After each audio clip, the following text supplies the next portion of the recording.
Hey guys, this is Andrew. It's time for the CollectionDX review and Zomg to Ray. So this is Ray from Revoltech's new subline, Hokuto Ken Revolution. He is one of the good guys from the series Hokuto Ken, also known as Fist of the North Star. And much like all the characters in that show, he has some kind of cool martial arts shtick going on. And with Ray, it's all about just slicing people up with your hands, just kind of waving them around and going, shaw, shaw, shaw. Anyways, Ray's one of my favorite characters, so when I heard they were making a toy of him, I was like, yeah, I gotta get one of those. So, this is the figure, and much like most Revoltech figures, he has a ton of those little tiny clicky joints. He's got a couple here in his ankles, he's got one in each knee, one in the wrists, the elbows, the shoulders. There's a couple up here, right in the shoulder pauldron itself. Let you move it out of the way. One in the neck, and there's one in his waist. In addition to a couple of standard monoshaft joints in the waist here on the hips. Right there, the waist joint here, and also he has kind of a chest joint that goes back and forth. And I just want to talk about some of the detail of the figure. Bringing him up close, you can see he's pretty much rocking an epic mullet here. It's hinged so it gets out of the way. But very nice highlighting around the clothing especially. All the muscles, very, very nice detailing. And especially one thing I love is just the look and feel of the metal shoulder pauldrons and the knees. They look very, very nice. Really nice, especially if you get to see one of these guys in person. Just excellent effect. It almost looks like real metal too. Now, Ray, as you can sort of see, he will stand up on his own. I mean, it's a kind of a common problem with anime figures in general, is that they just have weird proportions and generally very small feet, which means making them stand up is generally an adventure. And one thing I do find is that, of course, he will stay perfectly attached to his Revoltech stand. Just stick this in his butt, and there, yeah, it's on his stand. There's a peg you can put in right there.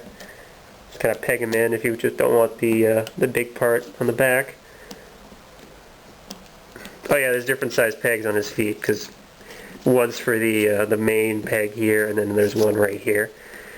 But one thing you can do, and yeah, he poses pretty well.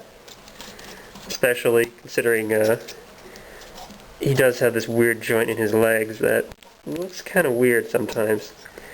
One thing I like to do is that you can have him go all the way upside down. He'll stay on there.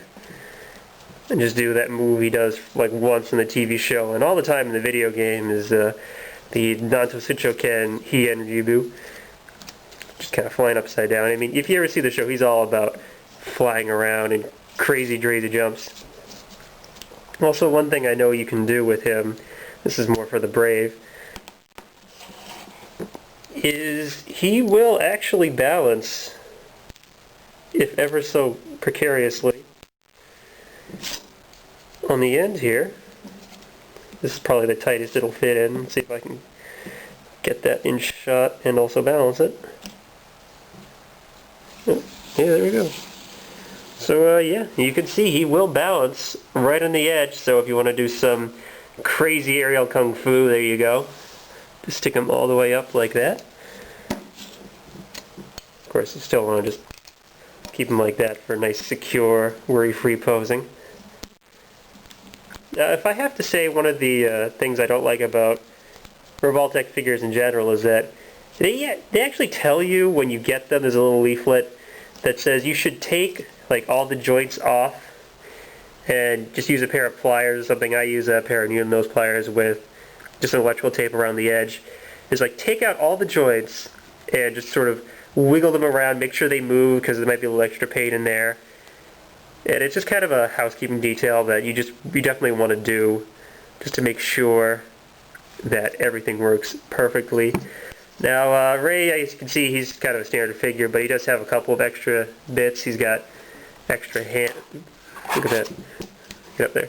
Extra hands.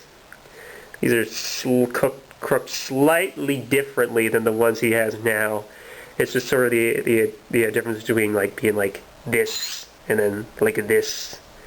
It's more important in the show than it is in the toy. And of course it comes with a couple of fists. You know, he doesn't do a lot of punching in the show. It's all about waving the hands around and slicing people up monofilament wire style.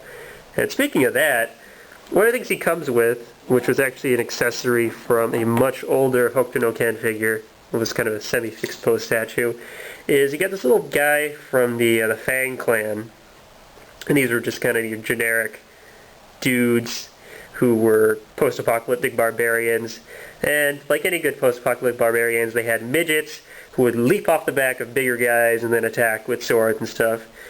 And what this guy does is that you can just sort of pull him in it's very tight, as you can see. It doesn't slide smoothly at all. It's just kind of, now he's kind of slid apart as if he got sliced up by Ray's fingers. And many of these guys do get sliced up by Ray, so it's kind of a nice detail. And also, these bits do sort of rotate on their joints, so make him look really, really messed up if you want. It also comes with like a sword and an axe to put in his hand. It's just kind of strange that this guy actually has his own accessories, but regardless, it's kind of a nice little figure. Nicely detailed as Ray is, but generally I do leave this guy in the box because he's not terribly interesting on his own. And just as a fun comparison, if you know your standard Revoltech figures, I mean, Ray is a bit bigger than your standard thing, like an Ingram here. So you are getting a little more bang for your buck, although he is slightly more expensive than a standard Revoltech figure. And another fun comparison I found is when you have Revoltech Ray and Revoltech Ray. Look at that.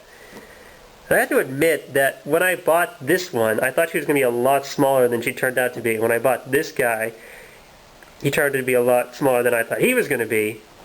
So it's just kind of strange. I thought, you know, this Ray would be the size of this Ray, and this Ray would be the size of this Ray. Although she's a lot cheaper than he is. I'm not really sure where all the money goes with her, or with him. Probably in all the detailing. But yeah, so I got two Rays, and they're both Revoltech figures. And she actually stands better than he does, but... So yeah, that's basically my review. I do really like the figure. Lots of nice detail. They released a new one with white hair, sort of like how he appears later in the show. And I'm thinking maybe he will come out. They're going to come out with an anime colored one with the proper minty green hair, because as it stands, this is just kind of how he looks like in the new OVAs and also in the original manga where he had black hair, or I guess this is sort of a bluish black hair. But yeah, so that's Ray. Good figure. Go buy one.